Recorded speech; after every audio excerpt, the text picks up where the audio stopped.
Voilà Léel. Nous voulons prendre quelques minutes pour la méditation de la parole de Dieu. Vraiment, même s'il ne s'agit pas d'un message ce matin, c'est une méditation profonde. Nous allons vous entretenir sur quelques caractéristiques de la vie du patriarche Abraham, particulièrement par rapport à sa relation avec son neveu Lot. Et nous vous disons ce matin de donner la bienveillance contre la malveillance. Bienveillance contre malveillance. Et pourquoi? C'est que quand on a la promesse de Dieu, on devient sage. Quand on a la promesse de Dieu et qu'on est sûr de cette promesse, nous devenons sages, mes bien-aimés. Nous avons souvent entendu parler d'Abraham comme le père de la foi.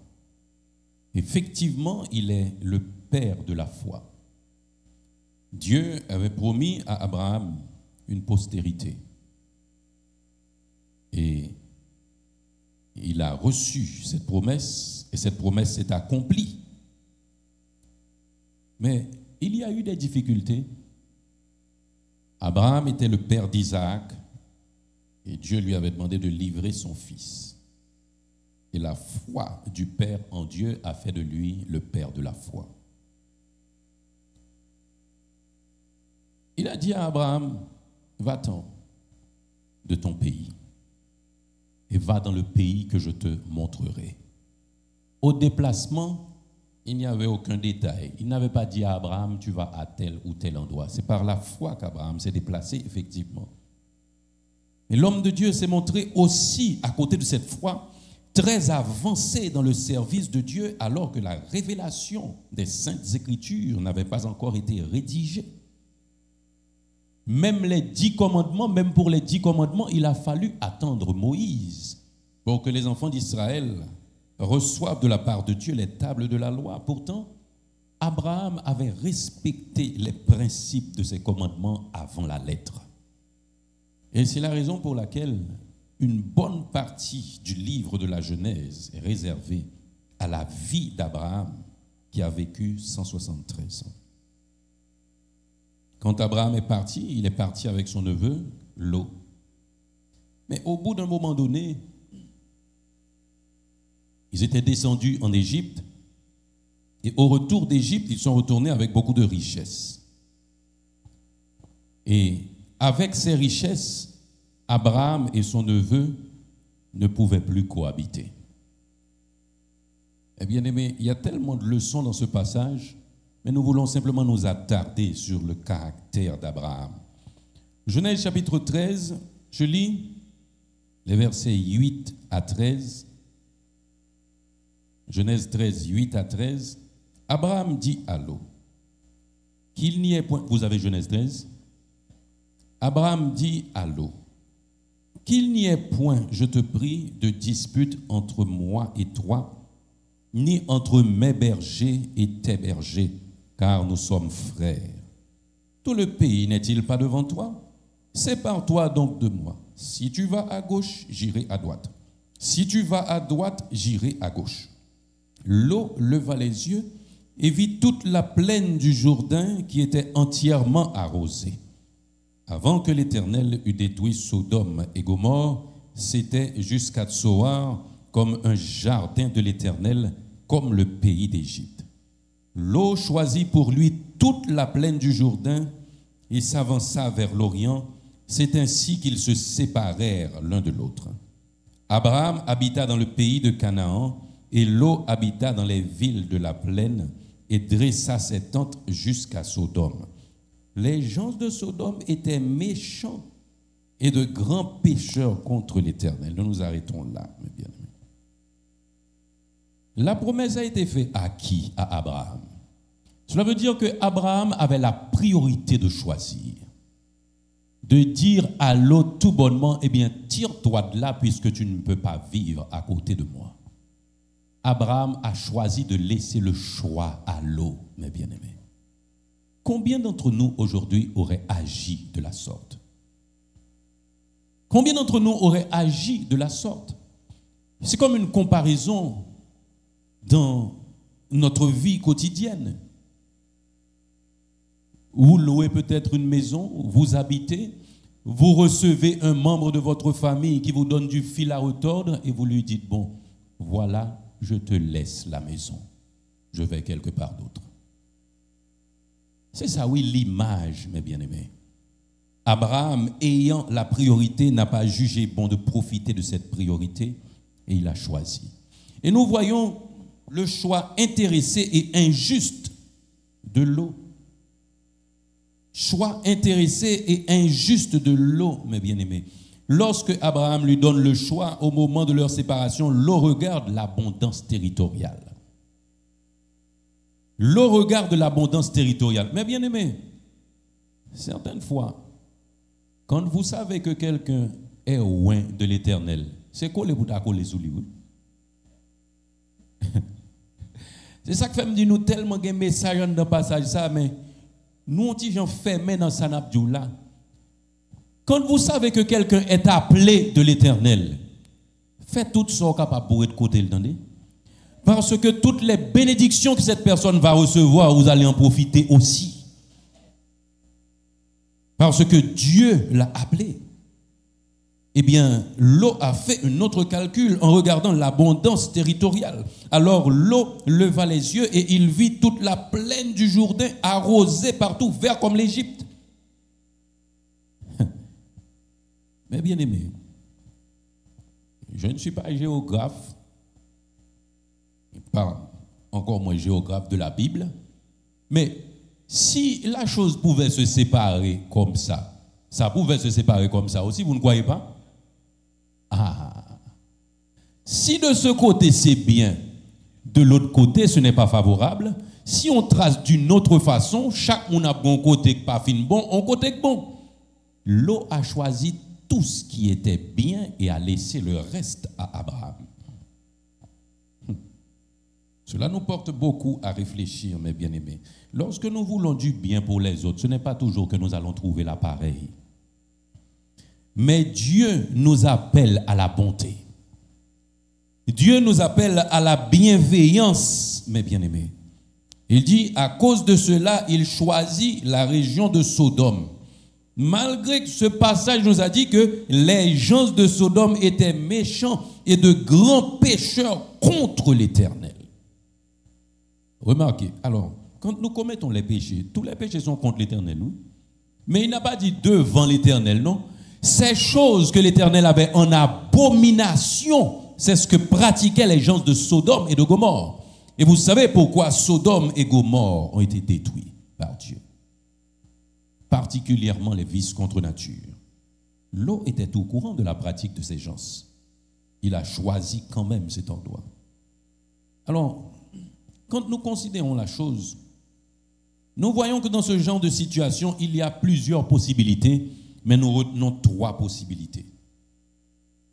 Quand nous habitons quelque part où ça ne va pas, nous influençons cet endroit pour faire connaître le chemin qui mène à Dieu, pour aider les autres à marcher selon les principes de Dieu. Dans un autre cas, à l'opposé, on peut se laisser tellement absorber par le monde que nous finissons par ne plus marcher avec Dieu et le servir. Cela va dépendre de notre choix, mes bien-aimés. Et de notre côté, nous pouvons habiter quelque part et contrecarrer, vivre chaque jour dans la tentation qui nous empêche de grandir aussi avec Dieu. La position est d'une importance capitale, oui, mes bien-aimés. Il a choisi une position de tentation. Il a choisi une position de tentation et ça a eu des conséquences. Et malgré cela, nous aimons ce passage que nous lisons dans 2 Pierre, chapitre 2, les versets 6 et 7, qui présente Lot comme juste.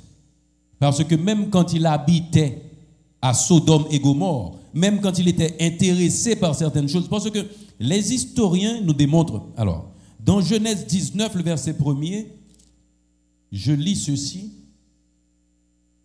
les deux anges arrivèrent à Sodome sur le soir et Lot était assis à la porte de Sodome. S'asseoir à la porte d'une ville avait une signification historique d'une importance capitale. Si quelqu'un peut s'asseoir à l'entrée d'une ville, c'est que cette personne était non seulement notable de la ville, mais aussi avait des responsabilités de protection et de conduite de cette ville. Cela veut dire que Lot s'était immiscé aussi dans les affaires, soit politiques, soit économiques de sa ville. Et c'est la raison pour laquelle, quand les anges sont venus pour la destruction de Sodome et de Gomorrhe aussi, ils se sont adressés à Lot, à l'entrée de la ville. Mais 2 Pierre, chapitre 2, les versets 6 et 7 me dit, s'il a condamné à la destruction et réduit en cendres les villes de Sodome et de Gomorrhe, les donnant comme exemple aux impies à venir, et s'il a délivré le juste Lot, profondément attristé de la conduite de ces hommes, sans frein dans leur dissolution.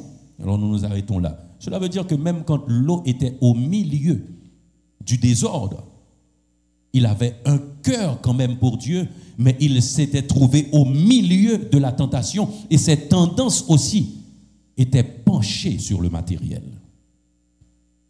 Malgré cela, Abraham a eu envers Lot une conduite exceptionnelle.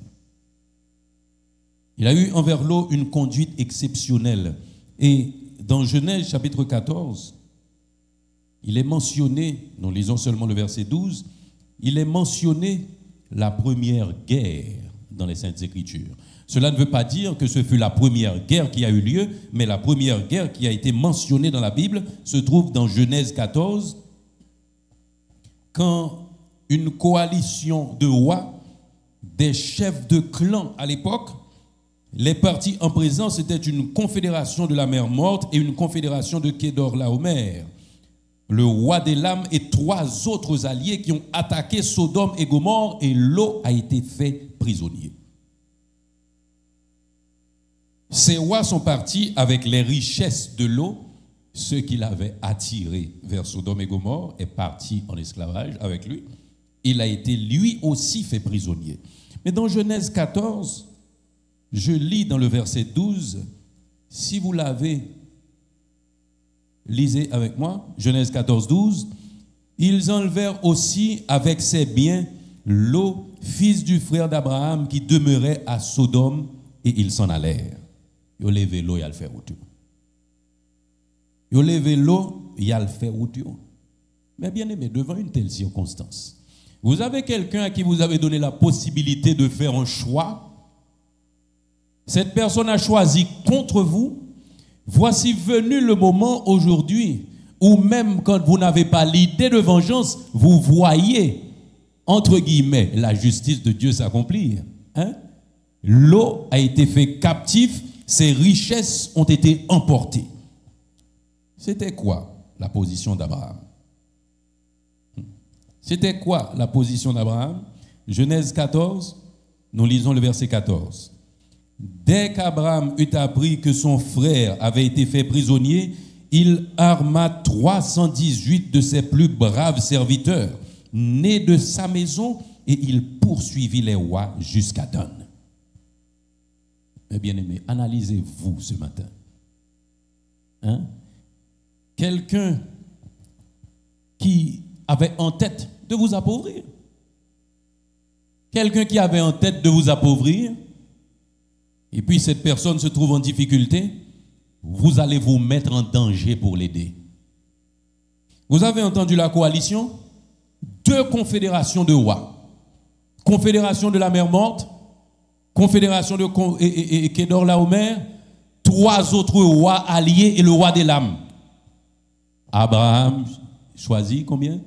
318 de ses serviteurs.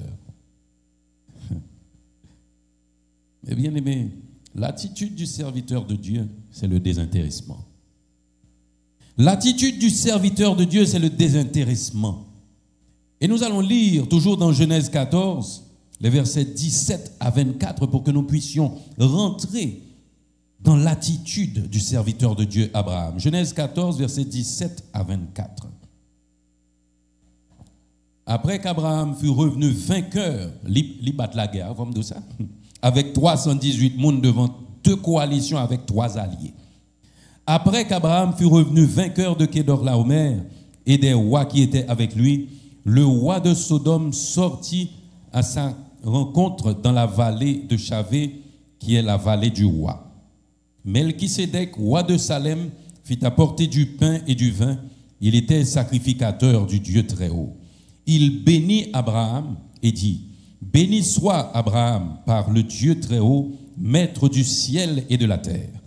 Béni soit le Dieu très haut qui a livré tes ennemis entre tes mains. » Et Abraham lui donna la dîme de tout. Le roi de Sodome dit à Abraham, « Donne-moi les personnes et prends pour toi les richesses. » Abraham répondit au roi de Sodome, « Je lève la main devant l'Éternel, le Dieu très haut, maître du ciel et de la terre, je ne prendrai rien de tout ce qui est à toi, pas même un fil, ni un cordon de soulier, afin que tu ne dises pas, j'ai enrichi Abraham. Rien pour moi, seulement ce qu'ont mangé les jeunes gens et la part des hommes qui ont marché avec moi, Aner et Eshcol et Mamré, eux, ils prendront leur part. Eh bien aimé, vous savez quoi? Ne vous embarrassez pas des propositions de l'homme. Abraham l'aurait mérité, mes bien-aimés. Mais quand vous avez la promesse de Dieu, pas chargement, parce que pour bon Dieu maintenant, mais on forme un vide. Pour bon Dieu maintenant, mais on forme un vide. Si vous ramassez tout à fait le monde à offrir pour mettre Kembe dans main, l'Éternel a tant nous laguer. Même Jean c'est lui-même qui te baille Abraham, Isaac, lui mandé le sacrifier pour le capable éprouver. Jodia l'Éternel dou, sac nan mon c'est lui qui empêche le maintenant. Abraham l'avait compris, mes bien-aimés. Vous savez quoi? Même certaines fois du point de vue professionnel, quand on est dérangé à l'endroit où on travaille, quand il y a des pratiques qui ne sont pas selon nos convictions, nous avons peur de laisser avant que Dieu nous bénisse avec un autre. Et Dieu vous dit aujourd'hui, mes bien-aimés, le saut de la foi, c'est ce qu'il cherche, c'est vous. Laguer son pas ou et rekembe. Parce que pour laguer, l'Éternel a voué, bon, kembe le pas quitter tomber, c'est pour lui ou laguer, c'est pour la gloire de son nom que vous abandonnez. Il est un Dieu fidèle, mes bien-aimés. Et Abraham l'avait compris. Le plus, Abraham donne. Alors nous aurions pu nous éterniser un petit peu sur Melchisédek. Mais nous proposons d'y revenir. Parce que nous sommes là en train de regarder Abraham. Abraham donne la dîme, il ne garde rien pour lui, alors qu'il avait la possibilité de se venger. Mais vous savez quoi, mes bien-aimés? Vous savez, des fois, Dieu nous dit aussi, le secours de l'homme n'est que vanité. Le secours de l'homme n'est que vanité. Nous voyons dans le cœur d'Abraham une intention pure. Nous voyons dans le cœur d'Abraham une intention pure. Vous savez, quand vous faites du mal à quelqu'un et que vous êtes en difficulté, quand vous voyez venir cette personne, il faut être prudent, oui, des fois. Il faut être prudent. Regardez, laissez venir la vine garder, la vine d'eau pour le café ou tout. Ou même qui te fait mal là, mais c'est aujourd'hui, il m'a plongé même bas. Ce n'était pas non le caractère d'Abraham, mes bien-aimés. Abraham a aidé un frère en difficulté et il l'a fait de tout cœur et il n'a rien profité. Il n'a rien profité. Au contraire, il donne la dîme. Et c'est cette proximité d'Abraham avec Dieu qui a donné à Dieu de dire dans Genèse 18, le verset 17, cacherai-je à Abraham ce que je vais faire? Encore concernant l'eau, Dieu a résolu de détruire Sodome et Gomorrhe. Mais bien aimé, après toute bagaille ça qui finit passer, ou t'as dit Abraham décourage à l'eau, pas vrai? Regardez dans votre vie aujourd'hui, combien de gens, combien de nous découragent avec aujourd'hui? Ou envie de recommencer mon paquet force, ou peur pour mon pas le réforme, même bagaille fort là déjà pour refuser de recommencer. Aujourd'hui, nous devons prendre l'exemple de la vie d'Abraham, mes bien-aimés. Sa bonté. Il connaissait déjà le fruit de l'esprit, oui. Parce que ce n'est pas parce qu'on lit un bagage ou qu'on connaît le par cœur. Non, c'est leur pratiquer, nous connaît. Avant même la rédaction des Saintes Écritures, la publication de la Bible Pentateuque, Abraham appliquait les Saintes Écritures parce qu'il était toujours en contact avec Dieu qui lui révélait sa volonté régulièrement. Cacherai-je à Abraham ce que je vais faire? La ville de l'eau allait être détruite. Genèse 18, je lis le verset 17. Abraham tomba sur sa face et il dit en son cœur, Genèse 18, cacherai-je à Abraham? Où est-ce que c'est? Les pères du Nord,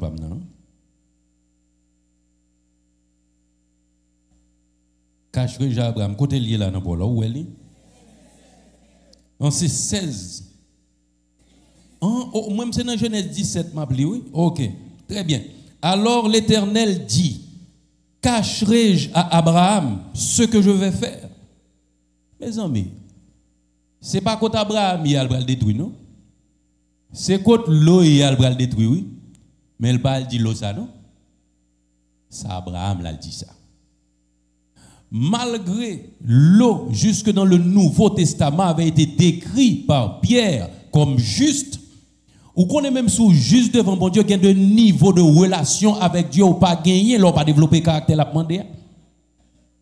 Dieu a été parlé à Abraham alors que l'eau était le premier concerné par la destruction. Eh bien aimé, qu'on soit fait l'observer, mon Dieu. Il y a des choix que vous faites que les gens ne vont pas comprendre. Mais restez dans la ligne de Dieu.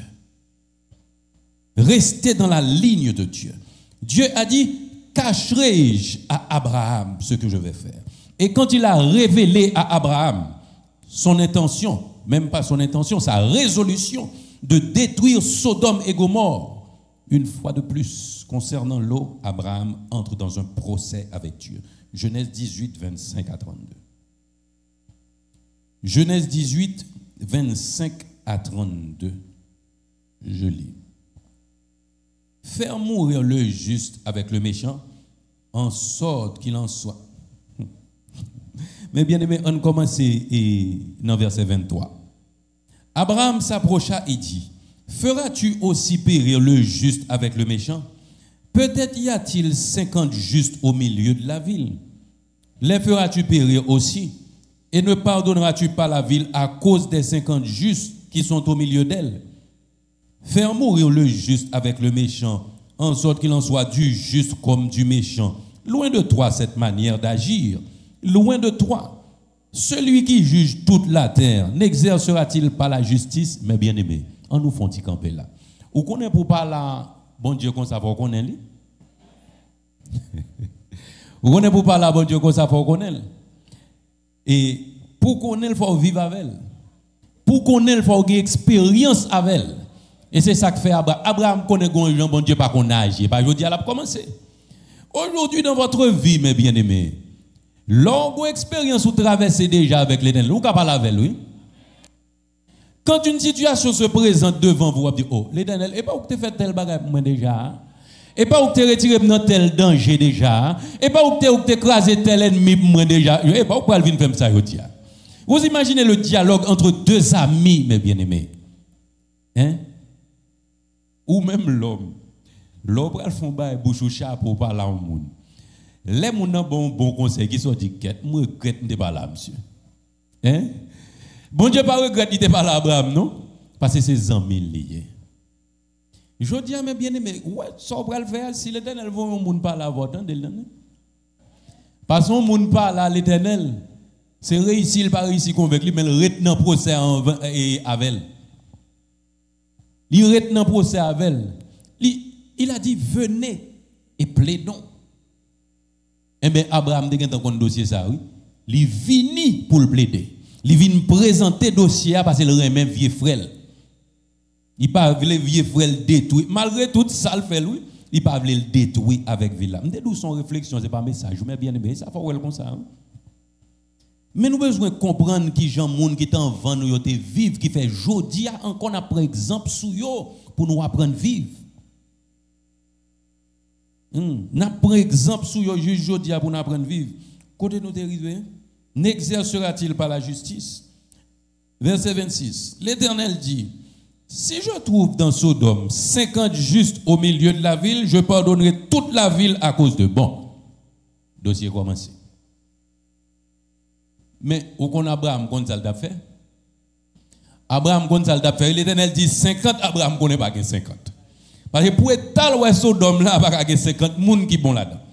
Abraham reprit et dit: voici, j'ai osé parler au Seigneur, moi qui ne suis que poudre et cendre. Peut-être des 50 justes. En manquera-t-il 5? Pour 5, détruiras-tu toute la ville?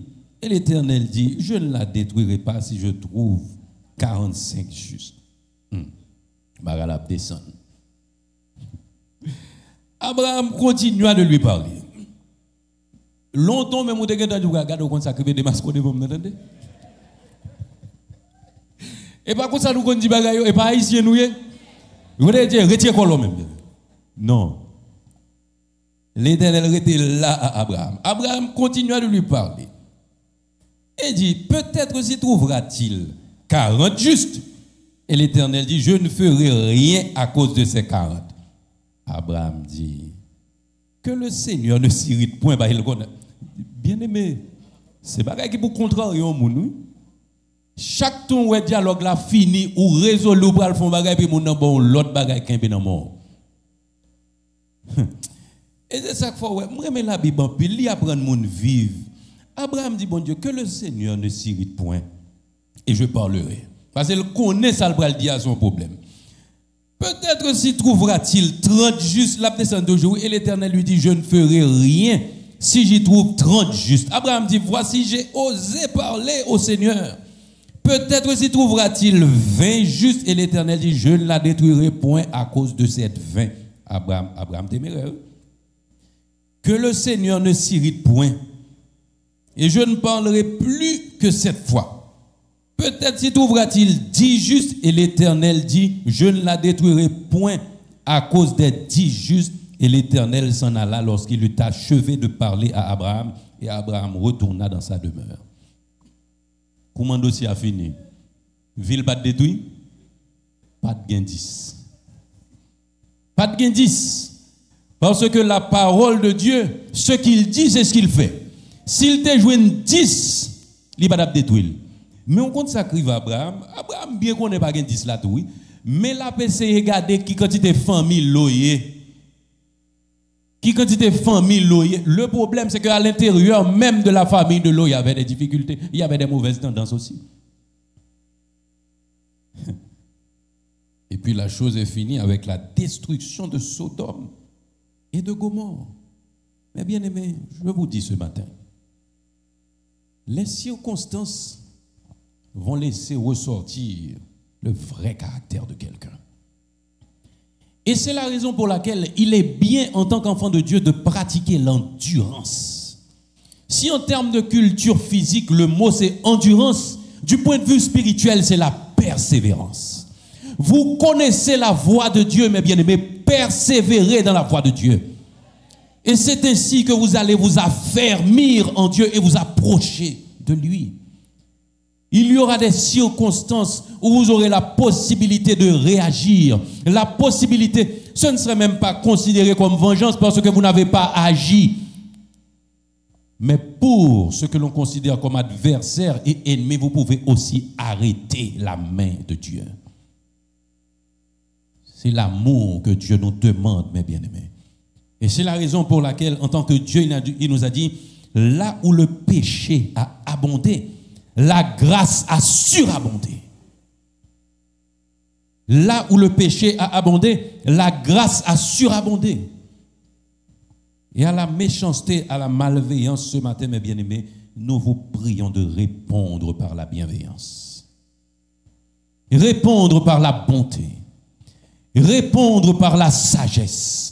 Répondre par la douceur. Et c'est la raison pour laquelle aussi nous avons prié ce matin pour demander à Dieu de nous armer.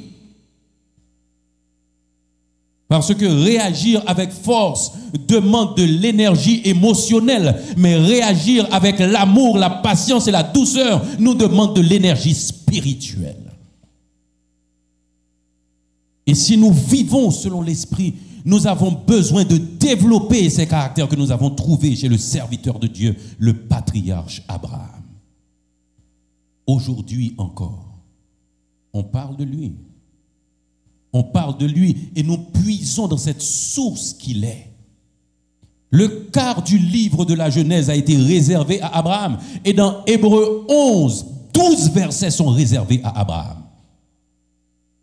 C'est une source pour nous, pour que nous puissions savoir comment vivre pleinement notre vie spirituelle avec Dieu. Mais bien aimés, quand nous avons la promesse de Dieu, nous devons cultiver la sagesse. Nous devons cultiver la sagesse. Que Dieu vous bénisse.